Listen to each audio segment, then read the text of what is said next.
Ce matin, c'est le matin où tout change. Arrête d'être un glandeur. Prends ta vie en main. Commence par une douche glacée. Ensuite, un café sans cognac, sans tartine, sans eau.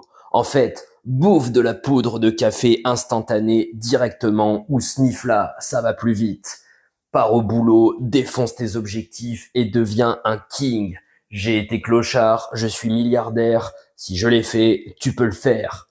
On a tous entendu ce genre de speech motivationnel. Moi, j'aime bien le terme qu'ont donné certains Américains pour ça. Je sais pas si le terme est légal sur YouTube, mais ils parlent de success porn. En gros, une espèce de pornographie du succès où on met en avant ses Lamborghini, ses jets privés, ses hélicos, bref, ces choses, ma foi, tout à fait sympathiques. Qui préfère manger chez Flunch plutôt que au 92 millième étage d'une tour à Dubaï avec de la viande enroulée dans de la feuille d'or? Pas moi, franchement, à choisir, je prendrais le steak à la feuille d'or. Mais on oublie que cette mentalité, finalement, est une espèce de prolongement de la mentalité, on va dire, qu'elle est censée contrer, c'est-à-dire la mentalité très scolaire, très linéaire.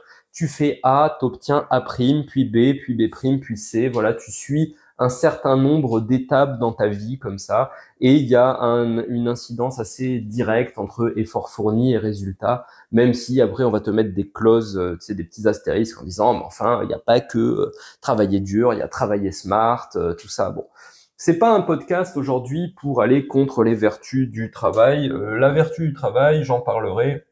Je pense que c'est quelque chose d'assez personnel, c'est à nous individuellement de donner le curseur. Alors après, on pourrait me dire oui, mais il y a quand même un rôle social du travail. On travaille pas que pour soi, on travaille aussi pour les autres. Bon, c'est vrai. Est-ce que pour autant, quand tu es vraiment en train de galérer en taffant, tu es en train de penser aux bénéfices que tu apportes à l'humanité? Bon, peut-être, à la limite, ça peut te donner de quoi te redonner un peu de cœur à l'ouvrage si tu es un collectiviste forcené.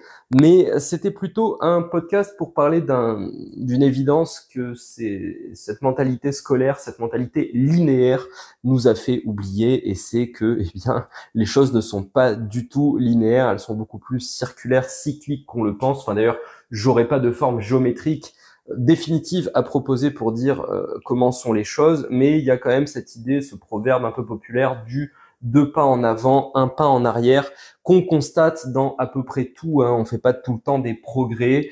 Je sais pas, si tu t'entraînes physiquement, bah tu vas détruire des fibres musculaires, tu vas bouffer ton stock d'hormones et te saturer d'acide lactique pendant l'entraînement, et ensuite tu as besoin de repos, de ce moment où tu te sens juste rigide, endolori, et tu as beaucoup moins de performance que tu en avais sur le terrain. Et puis entraînement jusqu'à la compète.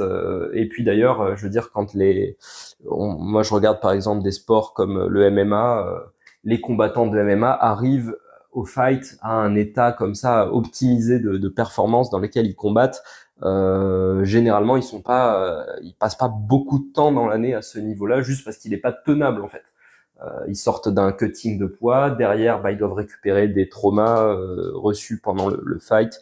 Il y a toute une période de récup pendant laquelle, d'ailleurs, ils se sentent mal. Quand tu fais des gros efforts, généralement, et que tu as des grosses gratifications, derrière, tu as une remise à zéro de tes neuromédiateurs, notamment de la dopamine. Il faudra vraiment que je vais dire le podcast sur la dopamine, non, plusieurs podcasts sur la dopamine. Il y a beaucoup de choses à dire. Mais enfin, voilà. En tout cas, il y a cette idée quand même de la non-linéarité. On l'a dans nos relations humaines.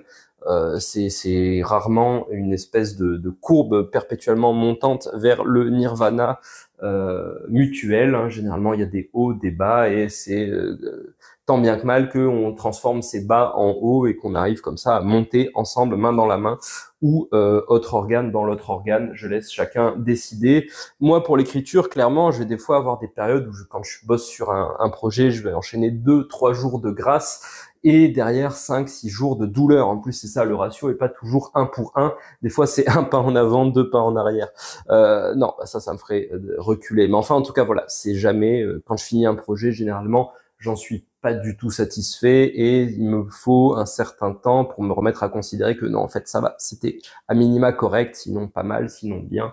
Est-ce que je m'autorise à penser que c'est génial? Pas encore. Je pense que c'est pas bon. Voilà, dans mon éthique de travail personnel, j'évite de toute façon, c'est même pas que j'évite, j'ai pas une personnalité à m'auto-congratuler facilement. Je pense que c'est douloureux à vivre, mais ça peut être aussi un drive, un moteur pour atteindre l'excellence. Donc j'ai arrêté de m'en vouloir.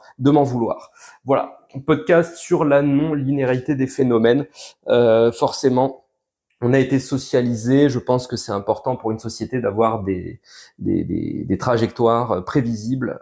C'est sécurisant, surtout pour les gens qui nous dirigent. Mais nous faisons partie du vivant à part entière. Le vivant est non linéaire. Des hauts, des bas, et puis de temps en temps, des accidents de parcours qui mettent fin, en tout cas, à la trajectoire visible. Parce que qu'est-ce qui se passe après le moment où on est physiquement plus là? Je ne sais pas. Si je le savais, je ferais peut-être autre chose que des podcasts. Voilà. Podcast pour te rappeler que c'est ok d'avoir des jours down, c'est ok de pas être toujours à fond, c'est ok voilà, ne pas se sentir mal parce que nous vendent là cette école du développement personnel américain, même si elle dit des choses pertinentes. J'aime bien l'idée, notamment, elle est assez violente à se prendre dans la tronche, mais l'idée de se dire, si t'es pas en train de dépenser de l'énergie pour monter, il n'y a pas de maintien, tu te maintiens pas, il n'y a pas de stase indéfinie, c'est généralement tu déclines, tu chutes. C'est aussi vrai d'un certain point de vue. Mais voilà, j'avais envie de faire ce podcast pour rappeler le côté, deux pas en avant, un pas en arrière, et c'est ce qui donne à la vie toute sa saveur, pour citer Schwarzenegger dans Last Action Hero. J'espère que ce podcast t'a amusé, t'a plu. Si c'est le cas, comme d'hab, n'hésite pas, bien sûr, à liker, commenter, partager et t'abonner si c'est pas déjà fait. Mais quel crime! Comment ça se fait que tu sois pas déjà abonné? Moi, je te dis à demain pour le nouveau rendez-vous, la plume et l'épée, ou peut-être à lundi si jamais cet épisode sort un samedi. Et d'ici là, prends soin de toi.